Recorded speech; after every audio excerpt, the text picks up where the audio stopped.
हरे कृष्णा कृष्णा कृष्णा हरे हरे, हरे राम राम राम हरे हरे। हरे कृष्णा। आप सभी भक्तों और माताओं का हार्दिक स्वागत है आज की श्रीमद् भागवतम की इस कक्षा में। स्वागतम सुस्वागतम। और हम चर्चा कर रहे हैं श्रीमद् भागवतम के छठे स्कंद के प्रथम अध्याय पर, जिसका नाम है अजामिल के जीवन का इतिहास। तो जल्दी से हम रिकैप करते, कल हमने क्या पढ़ा था। हम पढ़ रहे थे कि यमदूत विष्णु दूतों को जवाब दे रहे हैं, बता रहे हैं कि पापी जीवात्मा किसको कहते हैं। विष्णु दूतों ने जो है कुछ प्रश्न किए थे चैलेंज करके कि आप लोग अपने आप को यमराज के अनुयायी बताते हो तो आपको कुछ ज्ञान भी तो होना चाहिए ना शास्त्रों का। पापी किसे कहते हैं, किसको ले जाना है, तो वो सारी व्याख्या जो है यम के दूत हमें बता रहे हैं। और वास्तव में यमराज के दूत जो बता रहे हैं हमारे लिए बड़ी आवश्यक है बातें। जैसे उन्होंने बताया कि जो व्यक्ति शास्त्रों की विधि विधानों का पालन नहीं करता, और जो व्यक्ति, जैसे कल उन्होंने बताया, स्वप्न के समान इस संसार को जो है नहीं समझता। ये संसार तो सपने की तरह है ना, आज है कल नहीं है, लेकिन हम इसको परमानेंट मानते हैं। तो क्या होता है, उसके कारण से हम सोचते हैं कि इस संसार से हम सब कुछ अपने साथ लेकर जाएंगे, लेकिन अंत समय पे हमारे साथ क्या होता है, धोखा हो जाता है। यम के दूत हमें मिल जाते हैं और वो कहते हैं सब कुछ आपको यहीं पे छोड़कर जाना पड़ेगा। फिर हमने जाना कि यमराज जो है वो कितने शक्तिशाली हैं, कर्मों को कैसे वो देखते हैं, ब्रह्मा जी के ही समान उनको कल शक्तिशाली बताया गया। तो आज हम यहीं से आगे प्रारंभ करेंगे। श्रीमद् भागवतम स्कंद 6 अध्याय 1 श्लोक संख्या 50 से हम प्रारंभ करेंगे। 6.1.50 यमदूत आगे कह रहे हैं, 5 ज्ञानेंद्रियों, 5 कर्मेंद्रियों तथा 5 इंद्रिय विषयों के ऊपर मन होता है, जो 16वां तत्व है। मन के ऊपर 17वां तत्व आत्मा स्वयं जीव है, जो अन्य 16 के संयोग के से अकेले भौतिक जगत का भोग करता है। जीव 3 प्रकार की स्थितियों का भोग करता है, यथा सुख दुख तथा मिश्रित सुख दुख। तो यहाँ पे यमदूत बता रहे हैं कि 3 तरह, जैसे आप साइंस में जाओ, साइंटिफिक लोग क्या कहते हैं, आप उनसे पूछो पूरी दुनिया कैसे बनी है, कितने तत्वों से बनी है, तो उन्होंने पूरी एक पीरियोडिक टेबल दे दी। ये है लोहा है, गोल्ड है या कॉपर है, ये सब मेटल्स में आते हैं। फिर हीलियम, लिथियम, बेरिलियम, कैल्शियम और दुनिया भर के उन्होंने तत्व बताए हैं। लेकिन ये वास्तविक तत्व नहीं है। वास्तविक जो तत्व है वो क्या है, जो सबसे मूलभूत जिन तत्वों को कहा जाता है वो भागवत में यमराज के दूत बता रहे हैं। 5 तो ये है इंद्रियों के विषय हैं, 5 ज्ञानेंद्रियां हैं और 5 कर्मेंद्रियां हैं। इनसे पूरा संसार बना है। 5 ज्ञानेंद्रियां कौन सी हैं? ज्ञानेंद्रिय का मतलब होता है जिन इंद्रियों से हम ज्ञान लेते हैं। हम ज्ञान का मतलब हम जिन चीजों से कोई क्या कह सकते हैं, आप नॉलेज लेते हैं, है ना। जैसे सर्दी है या गर्मी है, ये टच से पता लगता है, शरीर के अंदर है ना, तो ये एक इंद्रिय है, ज्ञानेंद्रिय है। रूप कैसा है वो आंखों से पता लगता है, शब्द कैसा है, आवाज कैसी वो कानों से पता लगता है, खुशबू कैसी वो नाक से पता लगता है, और स्वाद कैसा है वो जीभ से पता लगता है। तो ये आंख, नाक, कान, जीभ और त्वचा, ये 5 ज्ञानेंद्रियां होती हैं। इंद्रिय का मतलब होता है सेंसेस। तो 5 सेंसेस होती हैं जो नॉलेज लेने के लिए होती हैं। इनसे हम इंफॉर्मेशन कलेक्ट करते हैं। आप में से कोई नाक से इंफॉर्मेशन सूंघने की ले सकता है, कोई कानों से तो सूंघ नहीं सकता। तो हर इंद्रियां जो है अपना अपना इंफॉर्मेशन लेती हैं। इसी प्रकार से 5 कर्मेंद्रियां होती हैं। कर्मेंद्रियों का मतलब होता है 5 सेंसेस ऐसी होती हैं जिनसे हम कर्म करते हैं, कोई काम करते हैं। हम कान से कोई कर्म नहीं कर सकते, आंखों से कोई कर्म नहीं कर सकते, हम नाक से कोई कर्म नहीं कर सकते। कर्म करने के लिए जो कौन सी सेंसेस होती हैं, हाथ, पैर, जीव, वाणी और गुदा और ये मलद्वार, और इसके अलावा जनेंद्रियां। तो ये 5 होती हैं। हाथों से हम कुछ कर्म करते हैं, पैरों से हम कुछ कर्म करते हैं, और वाणी से बोल के हम कुछ कर्म करते हैं, और नीचे जो है उपस्थ इंद्रियां जो 2 हैं उनसे हम कर्म करते हैं। तो ये 5 इंद्रियां जो है ये कर्मेंद्रियां हैं। तो 5 तो ज्ञानेंद्रियां, 5 कर्मेंद्रियां, ठीक है, 10 हो गए। और 5 होते इंद्रियों के विषय। विषय का मतलब ऑब्जेक्ट ऑफ सेंसेस। अब जब आंख है तो रूप भी होना चाहिए, कान है तो शब्द भी होना चाहिए, नाक है तो गंध भी होनी चाहिए, जीभ है तो स्वाद भी होना चाहिए, और स्पर्श इंद्रिय है तो कोई ना कोई वस्तु भी होनी चाहिए। तो ये 5 जो है ऑब्जेक्ट्स होते हैं, रूप, रस, गंध, स्वाद और स्पर्श। तो ये 5 जो हैं ये इंद्रियों के विषय हैं। तो टोटल 15 हो गए। इन 15 से ही पूरा संसार बना है। फिर इसके ऊपर 16वां तत्व कौन सा होता है? 16वां तत्व होता है मन।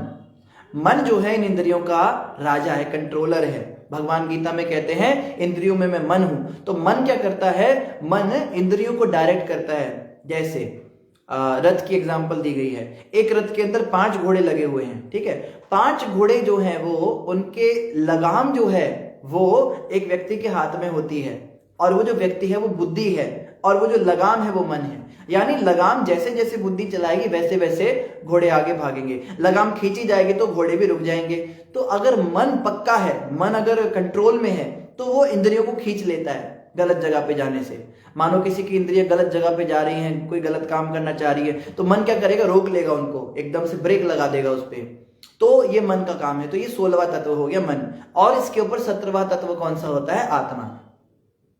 और ना मैं तो कर्मेंद्रिय हूं, ना मैं ज्ञानेंद्रिय हूं, ना मैं इंद्रियों के विषय हूं, ना मैं मन हूं, ना मैं बुद्धि हूं। मैं क्या हूं, मैं आत्मा हूं। ये शरीर मैं नहीं हूं। इस शरीर के अंदर मैं एक रथी हूं, बेसिकली मैं पैसेंजर हूं। रथ चल रहा है, रथ शरीर है, ठीक है, उसके अंदर जो पैसेंजर बैठा है।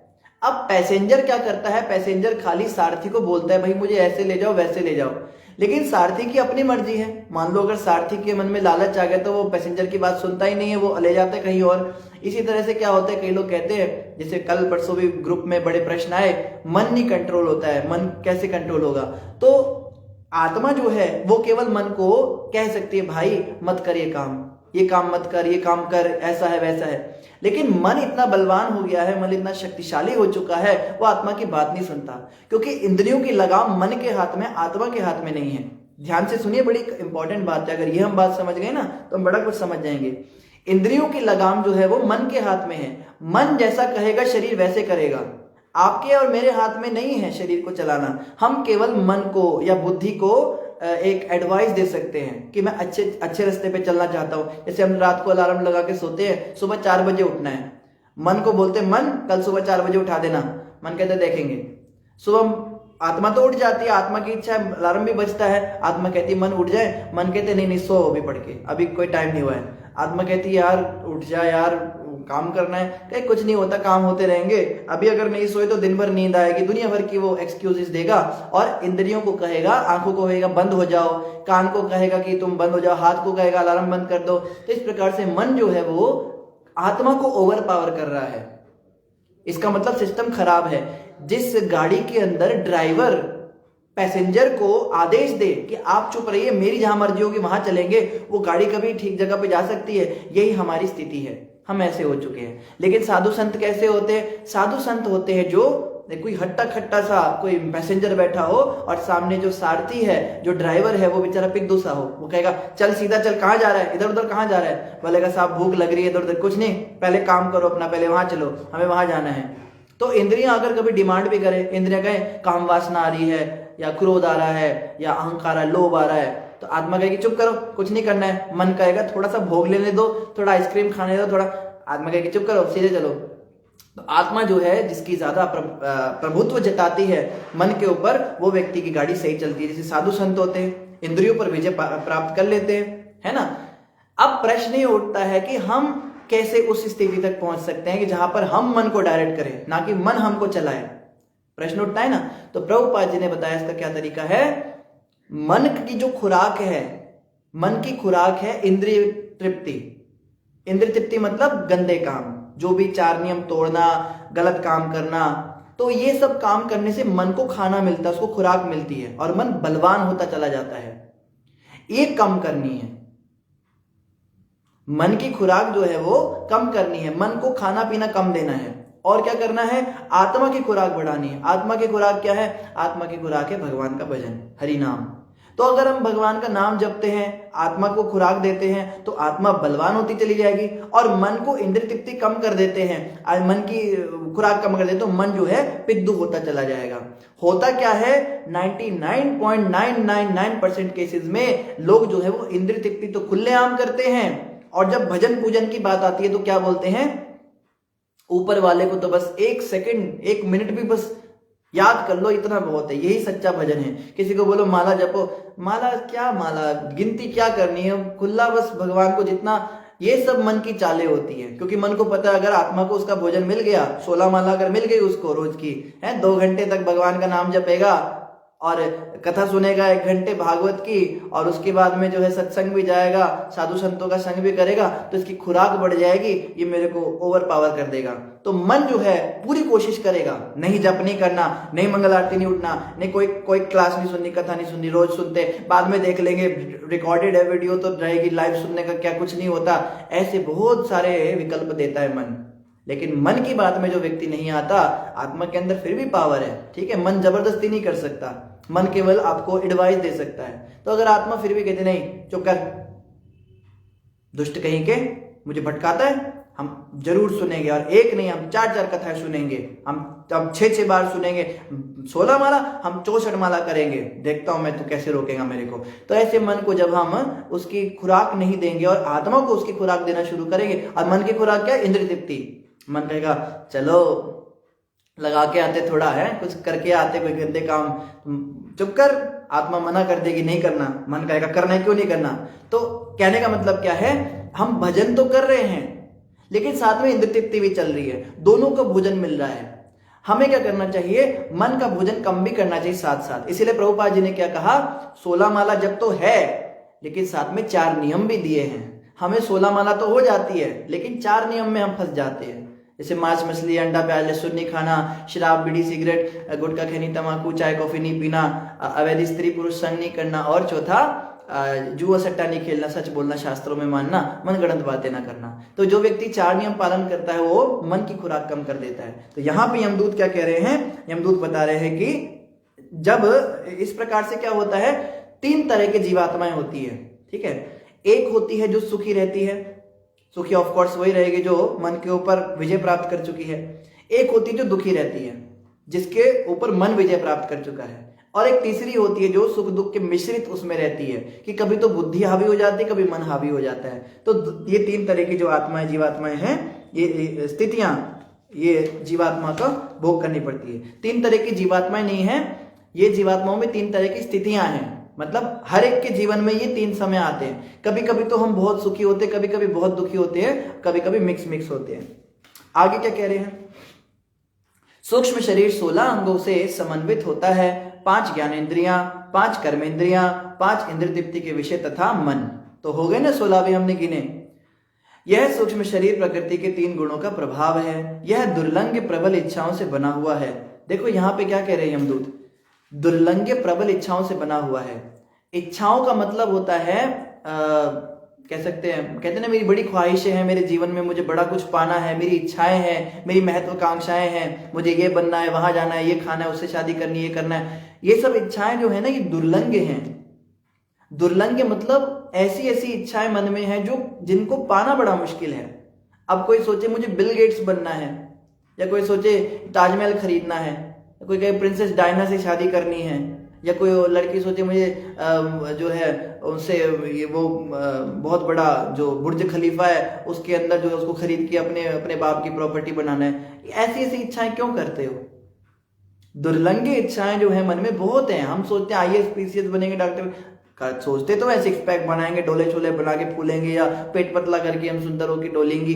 इस तरह की इच्छाएं जो है इनको करने के चक्कर में ना बड़ा समय बर्बाद हो जाता है। समय बर्बाद हो जाता है, ना तो ये शरीर हमारे साथ रहता है अंत समय पे, ना वो बुर्ज खलीफा हमारे साथ रहेगा, ना वो जो भी और चीजें ताजमहल आपने खरीदा वही साथ रहेगा, है ना। प्रिंसेस डायना भी एक दिन मर जाएगी।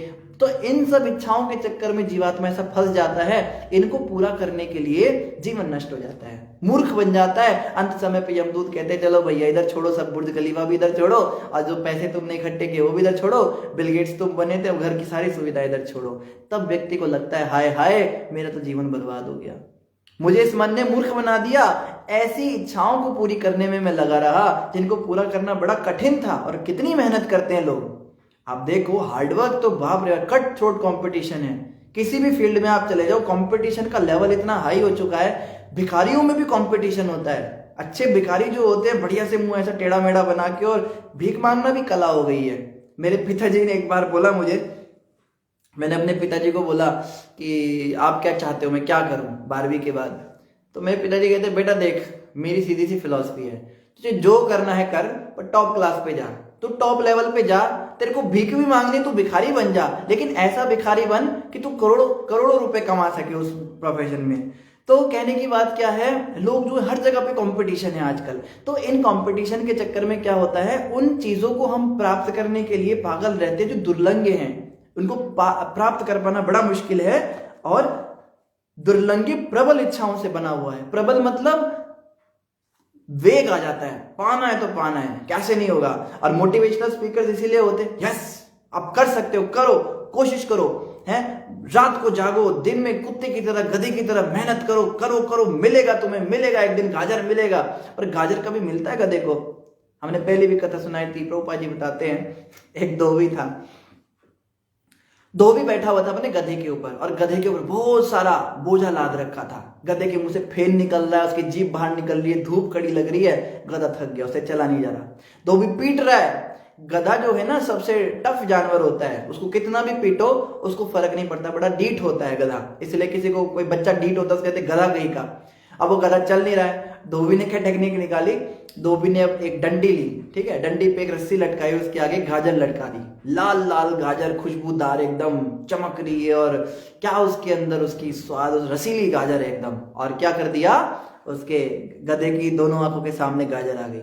अब गधे की आंख खुली, कहता है इतनी गर्मी में गाजर कहां से आ गई। उस मूर्ख को ये समझ नहीं आ रहा है कि ये मेरे को सूखी भुस्सी खिलाने वाला गाजर क्यों दे रहा है। गधे ने गाजर खाने के लिए ऐसे पैर आगे बढ़ाए 2 कदम, तो क्या हुआ, गाजर भी 2 कदम आगे हो गई। अब गधा सोच रहा है गाजर मुझसे बस 1 कदम आगे है, और मैं 1 कदम चलूंगा तो गाजर मुझे मिलेगी। वो जितने कदम बढ़ा रहे, करते करते उसकी स्पीड बढ़ गई, धोबी आराम से लेटा है, स्पीड चल रही है, गाजर का क्या है, गाजर कभी मिलेगी उसको?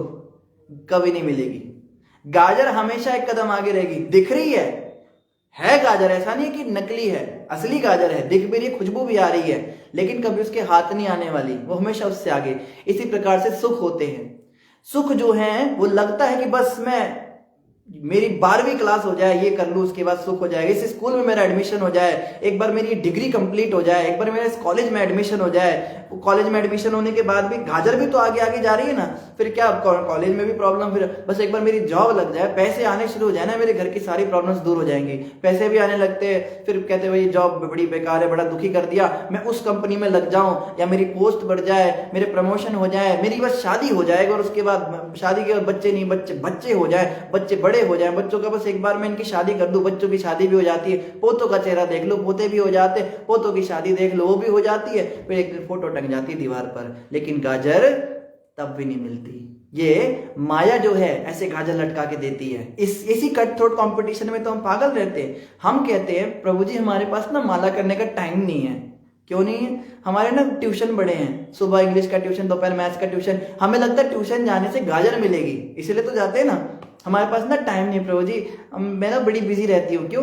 मैंने ना जिम शुरू किया, आजकल जिम जाती हूँ सुबह, फिर दोपहर को मेरी फ्रेंड्स होती हैं, उनके साथ मुझे टाइम स्पेंड करना पड़ता है, शाम को फिर मेरा जॉब है। मतलब ये सब चीजें करने से आपको लगता है आपके जीवन में सुख आएगा, और भक्ति करने से आपका टाइम वेस्ट होगा। माला करने का टाइम नहीं है।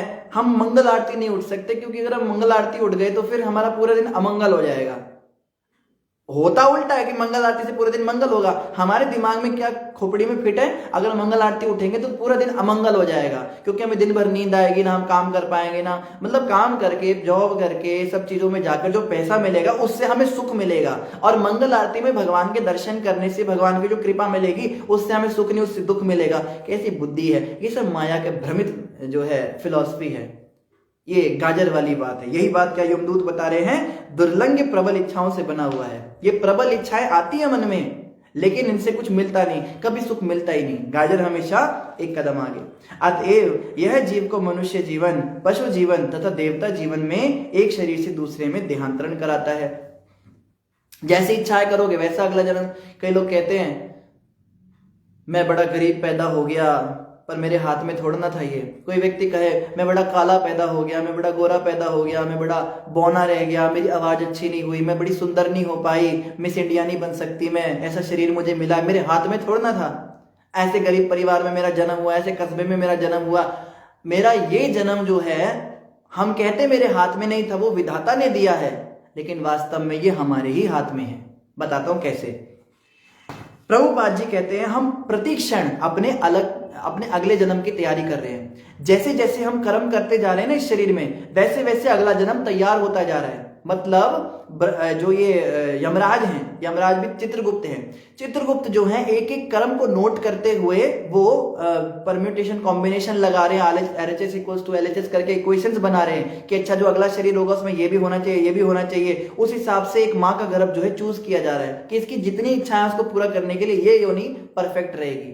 अब कोई व्यक्ति कहे हाय मैं मनुष्य बन गया, मैं इंद्रिय भोग नहीं कर पाता, थोड़ा बहुत विषय भोग करता हूँ, मुझे दिक्कत हो जाती है, फिर मैं दवाइयां लेता हूँ। कबूतर बन जाओ। कबूतर का शरीर होता है, दिन में 20 बार जो है इंद्रिय भोग उसको करने को मिलता है। कोई व्यक्ति सोचे हाय मैं मनुष्य बन गया, मैं खा नहीं पाती, मैं 2-4 गोलगप्पे खाती हूँ, मेरे पेट में एसिडिटी हो जाती है, पेट में मरोड़े पड़ने लगती हैं, या मैं कुछ थोड़ा बहुत 2-4 20-25 रोटियां खा लूँ तो मेरे को उल्टी होने लगती है, ज्यादा खाने की इच्छा है। तो एक हाथी का शरीर तैयार हो रहा होता है, अगले जन्म में तुम हथनी बनना, फिर तू दिन भर मुंह मारियो, कभी इधर मुंह मारना कभी उधर मुंह मारना, आराम से, कोई टेंशन नहीं। जैसी इच्छाएं हम करते हैं उसके अनुरूप हमें अगला शरीर मिलता है। तो इसका मतलब ये शरीर जो हमें मिला है ये हमारे पिछले जन्म की इच्छाओं के अनुसार मिला है। पिछले जन्म में जैसी जैसी हमने इच्छाएं की, इच्छाएं भी और कर्म भी साथ साथ चलते हैं। कोई ये ना सोचे कि मैं प्रिंसेस डायना बन जाऊंगी अगले जन्म में, मैं प्रिंस चार्ल्स बन जाऊंगा, या कोई कहे मैं तो एल्बर्ट आइंस्टाइन बन के पैदा होना चाहता हूँ, बड़ा होशियार बन के पैदा होना चाहता हूँ। इच्छा तो कर रहे हो पर कर्म भी तो करने पड़ेंगे ना। कर्म हम खराब करें, कर्म दूसरों के चोरी करें और निंदा चुगली करें, तो कर्मों को भी चेक किया जाता है कि कर्म कैसे और इच्छाएं कैसी है। फिर जैसा भी परफेक्ट कॉम्बिनेशन बनता है वैसा शरीर हमें अगला मिल जाता है, तुरंत मरते ही वो शरीर के अंदर हम चले जाते हैं। तो हम हर पल अपने कर्मों से अपने अगले शरीर का निर्माण कर रहे हैं। जो भक्ति करते भगवान कृष्ण की भक्ति करने से क्या होता है, वैकुंठ में हमारा शरीर तैयार हो रहा है। लेकिन हम इंद्रिय भोग भी कर देते हैं, नर्क वाला शरीर भी तैयार हो जाता है। तो क्या होता है उसके अनुसार से फिर जैसा भी बीच का मीडियम शरीर जैसा भी मिलेगा, तो कहने का मतलब क्या है, हर पल हम अपने अगले शरीर की तैयारी कर रहे हैं, हमको कैसे शरीर में जाना है। तो आप ये नहीं कह सकते कि विधाता ने जैसा दिया, ये आपके हाथ में है, ये मेरे हाथ में है कि मैं कैसे शरीर में अगले जन्म में जाने वाला हूं। जैसे मैं कर्म करूंगा और जैसी मेरी इच्छाएं होंगी उसके अनुसार मुझे अगला शरीर मिलेगा। और यहाँ पे कह रहे कभी मनुष्य जीवन मिलता है, कभी पशु जीवन मिलता है, कभी देवताओं का जीवन मिल जाता है। ऐसे ही गोल गोल गोल गोल गोल गोल गोल गोल 84 लाख योनियों में घूमता रहता है। जब जीव को देवता का शरीर प्राप्त होता है तो वह निश्चित रूप से हर्षित होता है। अब मान लो आप में से किसी को मरते ही स्वर्ग में भेज दिया जाए, आप अप्सरा बन गई हैं, कॉन्ग्रेचुलेशंस, यू आर एन अप्सरा, और बड़ा सुंदर स्वरूप हो गया और बड़ी लंबे लंबे बाल है और शरीर ऐसा है, हमेशा जवान रहोगे, बूढ़े नहीं होगे, शरीर से बदबू नहीं आएगी, शरीर में से खुशबू आएगी, पसीना भी नहीं आता, पसीने में से भी सुगंध आती है क्योंकि पेट के अंदर मल ही नहीं है, मल मूत्र ही नहीं होता देवताओं के पेट में। जो भी खाते हैं वो सीधा अंदर जाके सारा कंज्यूम हो जाता है। और स्वर्ग में कुछ चीज सड़ती नहीं है, वहां पे केवल देसी घी के आइटम बनते हैं, वहां डालडा और रिफाइंड ये सब नहीं होते हैं। और वहां पे क्या होता है, विषय भोग खूब करो, इंद्रिय भोग, कोई रोग नहीं लगेगा, कोई आपको बीमारी नहीं होगी, थकान नहीं होगी। थोड़ी भी थकान हो तो आप जो है वो पी लो, सोमरस का पान करो, सोमरस पी के और एनर्जी आ जाती है। और शरीर कैसे, आप उड़ भी सकते हो हवा में, पानी में तैर भी सकते हो मछली बन के, यहां तक कि आप स्त्री से पुरुष बन सकते हो, पुरुष उससे स्त्री। इस संसार में अगर ऐसा बनना हो तो कितने पैसे खर्च करने पड़ते हैं, आजकल वो सर्जरी कराते हैं। वहां पे देवता के शरीर में आप ऐसे स्त्री पुरुष, या आप अपने हिसाब से नाग बन सकते हो, हिरण बन सकते हो, कभी आपको तोता बन के उड़ने का मन है तोता बन सकते हो। कितना मजा आता है देवताओं के शरीर में, आता है ना, सबको बड़ी इच्छा आती है। आप सुनो देवताओं की क्या हालत होती है। इसीलिए यमदूत बता रहे, देखो जब जीव को देवता का शरीर प्राप्त होता है तो वह निश्चित रूप से हर्षित होता है, बड़ा खुश हो जाए, वे yippee, मैं देवता बन गया। लेकिन क्या होता है, जब उसे मनुष्य शरीर प्राप्त होता है तो वह शोक करता है। देवता का शरीर 4 दिन की चांदनी फिर अंधेरी रात है। देवता बनके कोई परमानेंट नहीं रह सकता। जितने समय देवता का शरीर मिला है उतने समय जो करना है कर लो, उसके बाद में जब आपका टाइम खत्म हो जाएगा फिर से आपको इस संसार में आना पड़ेगा। जितने भी आप लोग कथा सुन रहे हो ना, आप सभी देवता बन चुके हो। आप इंद्र भी बन चुके हो, चंद्र भी बन चुके हो, अप्सरा भी बन चुके हो, और रंभा उर्वशी क्या क्या बन चुके हो, सूर्य चंद्रमा, यहाँ तक कि ब्रह्मा भी बन चुके हो। ब्रह्मा भी जीवात्मा है। लेकिन ये सब बनकर क्या हुआ, आज फिर से संसार में आके पड़े हैं ना, 9 महीने माँ के गर्भ में लेटे थे उल्टे, और अब जो दोबारा से परेशान हो गए। तो देवता बनने का कोई फायदा नहीं है। जितने देवताओं की हम पूजा करते हैं ये सब पोस्ट है बेसिकली। हम में से ही कोई थे जो पहुंच गए स्वर्ग में अपने पुण्य करके, और आज हम उनकी पूजाएं कर रहे हैं। कल को हमारी पूजाएं होनी शुरू हो जाएंगी, हम देवता बन जाएंगे, मगर ये टेम्परेरी है। तो जैसे ही मनुष्य बनेंगे तुरंत शोक हो जाएगा, इसलिए बेकार है ऐसा देवता बनना, क्योंकि ये परमानेंट नहीं है। और जब उसे पशु शरीर मिलता है तो वह सदैव भयभीत रहता है। पशु का शरीर भी मिलता है, मनुष्य बनने के बाद गंदे काम करते हैं, कोई कोई कुत्ते की तरह होते हैं। कुत्ते की क्या प्रवृत्ति होती है, जैसे कोई बाहर की दूसरी बिरादरी का कुत्ता है तो भौंक भौंक के उसको भगा देगा। 4 जगह पे कुत्ता जो है मूत्र करेगा और बीच में बैठ जाएगा, ये इलाका मेरा है। कुत्ते के इलाके होते हैं ना, ऐसे कई लोग होते हैं, इलाके बनाते हैं। इस एरिया में अपुन का चलता है, अपुन यहाँ का डॉन है, तुम कहाँ से आया। या भिखारी भी ऐसे ही होते हैं, ये एरिया में मैं ही भीख मांग सकता हूँ, तुम कहाँ से आ रहे हो। या किन्नरों के एरिया होते हैं, या स्टॉक मार्केटर्स के एरिया होते हैं, यहाँ तक कि भक्तों के एरिया होते हैं। कहीं तो कहते हैं तुम यहाँ कैसे प्रचार कर रहे हो, यहाँ मेरा एरिया है, मैं प्रचार करूंगा यहाँ पे, तुमने परमिशन लिया प्रचार करने की, तुम्हारी हिम्मत कैसे हुई। तो ये एरिया करने वाले जो अड्डे बनाते हैं अपने, तो कुत्ते का जन्म ही मिलेगा अगले जन्म में। आराम से तो अपना एरिया बना के बैठी हो। कुत्ते का जीवन, या फिर बिल्ली का जीवन होता है। बिल्ली क्या करती है, मलाई चाट जाती है दूध के ऊपर से।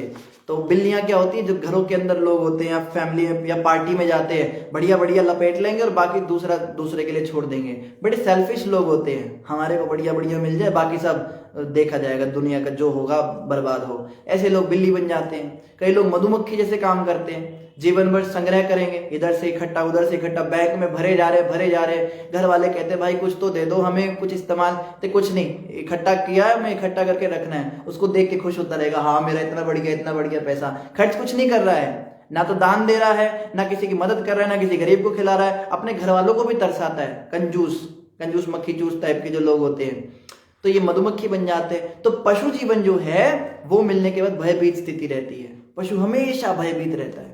आप देखो चिड़ी को दाना भी डालो ना, चिड़ी ऐसे एक दाना खाएगी, फिर इधर उधर देखेगी, कोई आ तो नहीं रहा है, फिर खाएगी, फिर इधर उधर देखेगी। तो जानवरों का जो जीवन है वो हमेशा भयभीत रहता है, किंतु सभी स्थितियों में वह वस्तुतः दुखी ही रहता है। चाहे तो देवता है, देवता भी तो भयभीत रहते हैं। देवताओं पर भी असुरों का अटैक हो जाता है, वो भी भागते हैं, फिर वो भगवान के पास जाते हैं, शिव जी के पास जाते हैं, कृष्ण भगवान के पास जाते हैं, प्रभु क्षमा करो, मदद करो। तो आप देवता बन जाओ, मनुष्य बन जाओ, चाहे पशु बन जाओ, हर स्थिति में भैया दुखी रहना है। आप सोचते हो बराक ओबामा बड़ा खुश होगा, या ट्रंप बड़ा खुश होगा, या जो इंदिरा गांधी बड़ी खुश रही होगी, ये बड़े दुखी होते लोग। बड़े बड़े जो दिखे लोग, उनको लागे चिंता रोग, ये चिंता से मरे रहते हैं। देखने में लगेगा बहुत बढ़िया कपड़े पहन रहे, प्रेस किए हुए और बड़ा लिशकारे मार रहे, चेहरे पे 2 करोड़ का मेकअप लगा रखा है, और खाने में ऐसी बढ़िया बढ़िया मलाई रबड़ी खा रहे हैं, लेकिन इनको चिंता लगी रहती है 24 घंटे कि मेरी पोस्ट ना चली जाए, मेरी ये पावर ना चली जाए। और इन लोगों को सबसे ज्यादा जान का खतरा होता है। इनकी चाय भी अगर इनको पीनी होती तो पहले 4 लोग उस चाय को झूठा करते हैं चेक करने के लिए कि इसमें कोई जहर तो नहीं, उसके बाद झूठा खाते हैं लोगों का। ये इतना ज्यादा इनकी चिंता भयंकर होती है, इतना डर लगता है अपनी पत्नी भी इनको जो है चाय में जहर बोल के पिला सकती है। इनकी जिंदगी ऐसी होती है, हमेशा डर रहता है। अंडरवर्ल्ड के लोग आए दिन इनको दुखी करते रहते हैं, ऊपर से प्रेशर पड़ता है, नीचे से प्रेशर पड़ता है, प्रेशर कुकर बन जाते, सीटियां बजती रहती है इनकी दिन रात। देखने में लगता है काश मैं भी ऐसा बन जाऊं, काश। हर व्यक्ति दुखी है संसार में। अब ये मत सोचो, हैं जैसे एक कहते हैं, दीन कहे धनवान सुखी। जो गरीब व्यक्ति को कहते हैं पैसे वाला बड़ा सुखी है। धनवान कहे राजा को सुख सारो रे। धनवान व्यक्ति कहे मेरा क्या पैसा है, राजा के पास ज्यादा पैसा होता है, वो ज्यादा सुखी। राजा कहे महाराजा सुखी। राजा कहते हैं मेरा क्या सुख है, सुख तो महाराजाओं का है, वो हमें भी उनको टैक्स देना पड़ता है, उनके आगे सलामी देनी पड़ती है। महाराजा कहे इंद्र को सुख सहारा रे। महाराज कहेगा भाई मेरा क्या राज्य, स्वर्ग का राज्य है इंद्र के पास। इंद्र कहे ब्रह्मा सुखी। ब्रह्मा कहे शिव को सुख सारो रे। भाई इस जगत में हरि भजन बिना सब जगत दुखियारो। जो व्यक्ति हरि का भजन नहीं करता वो व्यक्ति दुखी है। ऐसा नहीं सोचना चाहिए कि ये सुखी है वो सुखी, हर व्यक्ति दुखी है। हाँ, और क्या कह रहे हैं आगे, सभी स्थितियों में दुखी रहता है। उसकी यह दुखित अवस्था संस्कृति या भौतिक जीवन में देहांतरण कहलाती है। तो इस दुखित अवस्था को क्या कहते हैं, देहांतरण। तथा देहांतरण प्राप्ते धीरज तत्र न मुह्यति। भगवान गीता में कहते हैं जैसे व्यक्ति पैदा होता है, बड़ा होता है, बूढ़ा होता है, एक दिन मर जाता है, मरने के बाद फिर से दोबारा पैदा होता है, फिर मरेगा, फिर पैदा होगा, इसको कहते हैं देहांतरण करना। देह मतलब शरीर, अंतरण मतलब बदलना। तो शरीरों को हम जो है हर पल बदलते जा रहे हैं। आगे क्या कह रहे, बड़ी अच्छी बात कह रहे हैं यमदूत। मैं इतना डिटेल में जाना नहीं चाहता था, मगर यमदूत इतनी अच्छी बातें बता रहे हैं, इनको थोड़ा हम अच्छे से समझ के बढ़ेंगे आगे। जल्दी क्या है, अपनी इंद्रियों तथा मन को वश में करने में अक्षम। अक्षम मतलब जो नहीं कर पाता, इंद्रियों मतलब 5 सेंसेस को कंट्रोल नहीं कर पाते। कई लोग कहते हैं ना, बहुत कोशिश करी प्रभु मगर कंट्रोल नहीं हुआ हमसे, हो गया है ना, ऐसे कहते हैं ना।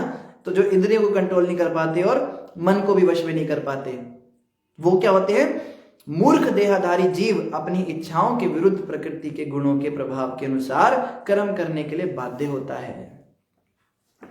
ऐसा लगता है कि उसको बांधा हुआ है किसी ने, उसे जबरदस्ती कराया जा रहा है। आप देखो कई बार आप नहीं करना, लेकिन अंदर से एक बड़ी शक्ति आती है और ऐसा लगता है किसी ने अंदर से फोर्स लगाया और वो कर्म करने के लिए मजबूर कर दिया। और बाद में वो सोचते हैं हाय हाय मैंने क्यों कर दिया, कितना कोशिश करी।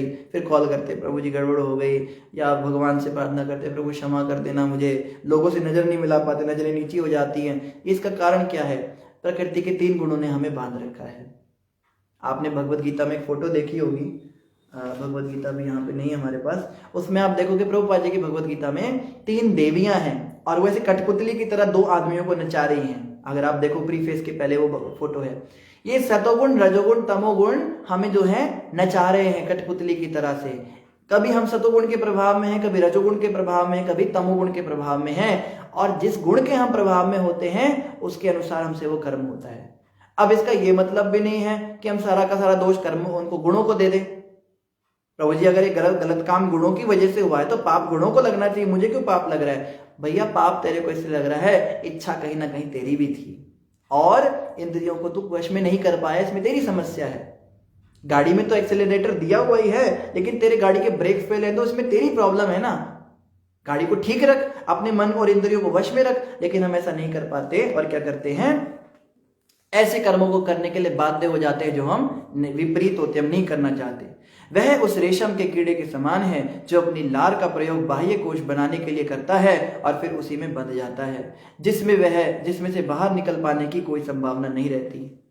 रेशम पता कैसे बनता है? जिसको सिल्क कहते हैं। सिल्क का ना एक कीड़ा होता है छोटा सा, वो कीड़े के मुंह से लार निकलती है, वही लार जो है वो पूरे शरीर पे लपेटता जाता है और लपेटते लपेटते लपेटते क्या होता है, चारों तरफ से एक आवरण बन जाता है और वो सूख जाता है, फिर वो उसमें फंस जाता है। अब उसको निकाल के बाहर नहीं निकल सकता।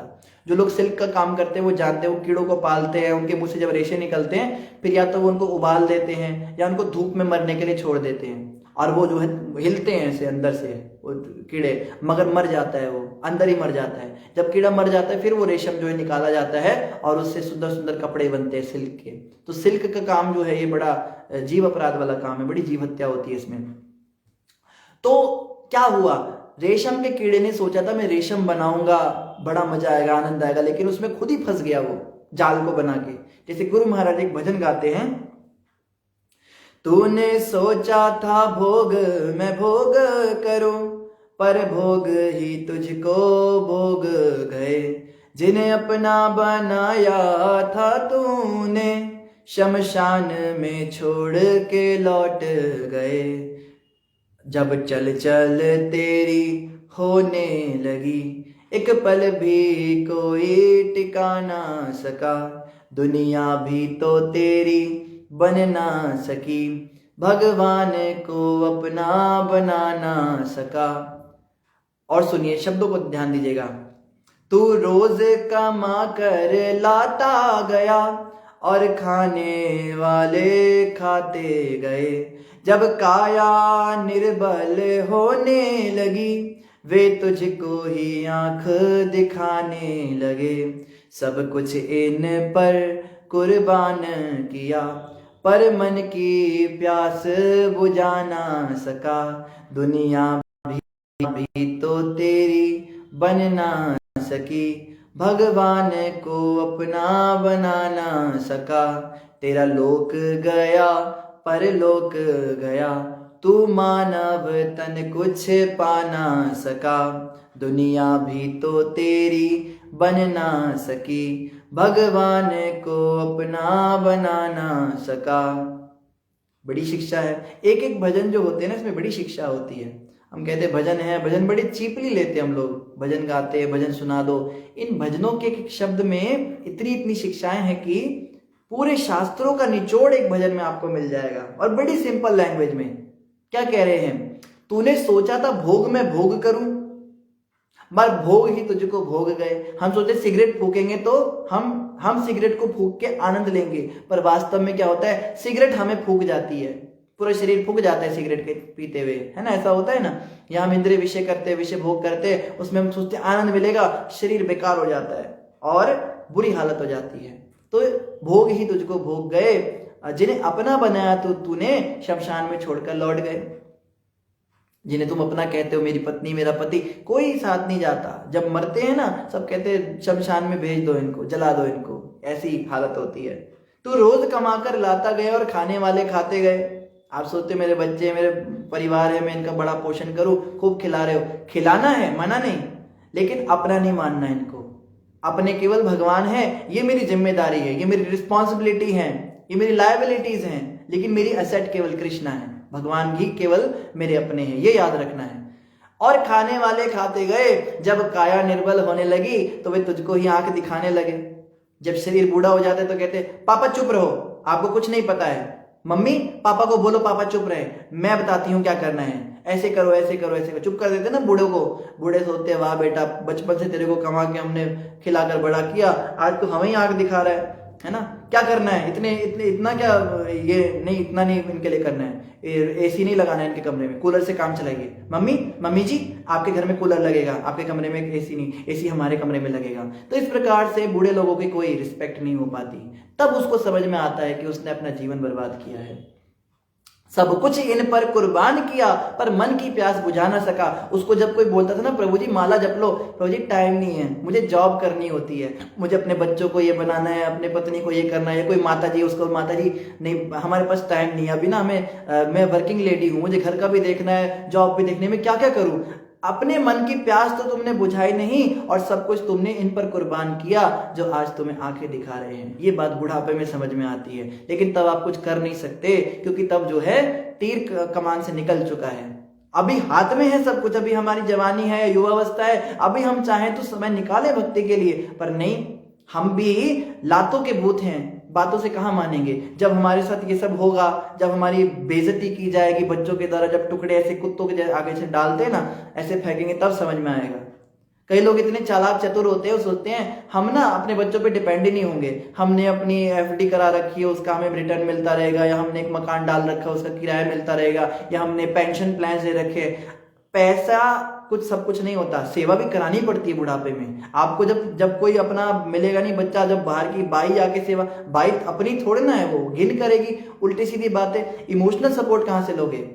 आप फाइनेंशियल सपोर्ट ले लोगे बैंक से और इन सब चीजों से, परिवार से इमोशनल सपोर्ट तो चाहिए ही होता है ना। इसलिए हम देखते हैं पेंशन पे जीने वाले बुड्ढे भी अपने बच्चों को बुलाते हैं, बेटा दिवाली पे तो आ जाओ, बेटा होली है, बेटा माँ तुम्हारी मिलना चाहती है। बेटा कहते हैं हमारे पास टाइम नहीं है। तुमने अपना सिस्टम बना रखा है, पैसे का कमाओ, खाओ, अपना आराम से रहो। तो कहने का मतलब मानसिक प्रताड़ना तो मिलनी ही मिलनी है बुढ़ापे में, अगर समय रहते हम इस बात को समझ ना जाए कि भगवान ही हमारे सब कुछ है और भक्ति में ना लग जाए। यही बात कौन बता रहा है? यमदूत बता रहे हैं। जीव अपने ही सकाम कर्मों के जाल में अपने को बंदी कर लेता है, और तब अपने को छुड़ाने का कोई उपाय नहीं ढूंढ पाता, बंध जाता है संसार में और छूट नहीं पाता। इस तरह वह सदैव मोहग्रस्त रहता है और बारंबार मरता रहता है। ये एक बार की कहानी नहीं है, ऐसा पिछले हर जन्म में किया है हमने। कैसी हमारी बुद्धि है, इतने जन्मों में हमारे साथ यही चीज हुई है। हर जन्म में मूर्ख बने, हर जन्म में हमें पागल बनाया गया है संसार में। शादी तो करनी पड़ती है, पढ़ाई तो करनी पड़ती है, जॉब तो करनी पड़ती है, बच्चे तो पैदा करने ही पड़ते हैं, बच्चों का ध्यान तो रखना ही पड़ता है। पढ़ते करके लकड़ियों पे भी जाना ही पड़ता है, फिर फोटो टंग जाती है, फिर दोबारा पैदा भी होना पड़ता है, फिर माँ के गर्भ में भी दोबारा आना पड़ता है। ऐसा नहीं है कि ये करना ही पड़ेगा। प्रभुपाद जी से एक भक्त ने कहा, प्रभुपाद जी मेरे फैमिली की अलग प्रॉब्लम्स है, आप नहीं जानते, मेरे घर में बड़े इश्यूज चल रहे हैं, मेरे परिवार मेरे पे निर्भर है, मेरे घर में पैसों का भी कोई जुगाड़ बंदोबस्त नहीं है, या बहुत सारी उसने बातें बताई। प्रभुपाद जी कहते हैं, देख भाई, हर जन्म में तूने माया की सेवा की है, ऐसा कोई जन्म नहीं रहा जब तूने ये रिस्पॉन्सिबिलिटीज अपने सिर पर ना ली हो। लेकिन क्या इन सब रिस्पॉन्सिबिलिटीज को निभाने से तेरा उद्धार हुआ, मुक्त हो गया तू? इतने जन्म तूने माया की सेवा की है, एक जन्म कृष्ण की सेवा करके देख ले, क्या पता तेरा उद्धार हो जाए। एक जन्म मांग रहे हैं बस, इतने करोड़ों करोड़ जन्म परिवार के ही तो सेवा करी है, एक जन्म भगवान को देकर देख लो ना। सब छोड़ छाड़ के मंदिर में आके सेवा करो ना, सब काम धंधे छोड़ के भगवान को पूरी तरह समर्पित हो जाओ ना। बस एक जन्म ही तो मांग रहे हैं, बहुत ज्यादा कहाँ मांगा आपसे। अगले भी जन्म सारे दे देना। मान लो अगर भगवान ने नहीं किया उद्धार तो फिर से माया को दे देना, पर ट्राई तो करके देखो, एक जन्म भगवान को देकर तो देखो। और भगवान कभी फेल नहीं होने देंगे। भगवान क्या कहते हैं गीता में, सर्वधर्मान परित्यज्य मामेकम शरणं व्रज अहम ताम सर्व पापेभ्यो मोक्षयिष्यामि मा शुचा।